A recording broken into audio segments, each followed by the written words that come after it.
অলি আল্লাহদের ভক্ত হওয়া, মহব্বত করা খারাপ জিনিস না, কিন্তু সমস্যা হলো অলি কে, কিভাবে চিনবো? অলির চিহ্ন কি? যে ব্যক্তির পাগড়িটা খুব সুন্দর সে অলি, ঠিক না? কালী মনমোহনরা সিং, সেও তো বড় অলি, ঠিক না? যার জুব্বাটা খুব সুন্দর সে আল্লাহর অলি, ঠিক না? তাহলে তো ইন্ডিয়ার সাই বাবা আর খ্রিস্টানদের পোপ সেও আল্লাহর অলি হয়ে যেত। কথা বুঝতে পারেননি? যার দাড়িটা খুব বড় সে আল্লাহর অলি নাকি? তাহলে তো রবীন্দ্রনাথ ঠাকুর আল্লাহর অলি হয়ে যেত।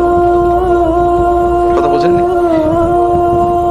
যে অলৌকিক কাজ দেখাতে পারে, যে ফু দিলে বোতল ফেটে যায়, কাছে গেলে মনের কথা বলে যায়, নাম বলে দেয়, যে দোয়া দিলে রোগ ব্যাধি সেরে যায়, সে তো আল্লাহর ওলি, ঠিক না? তাহলে ভাইরা, ইন্ডিয়াতে শত শত সাধু আছে, শত শত সাই বাবা আছে, এরা সব আল্লাহর মহা ওলি। একবার আশীর্বাদ করলে মন্ত্রী হয়ে যায়, গেলেই বলে দেয় তোর এই রোগ, তুই ওই কাজ কর। ওরা তো আল্লাহর ওলি, ঠিক না?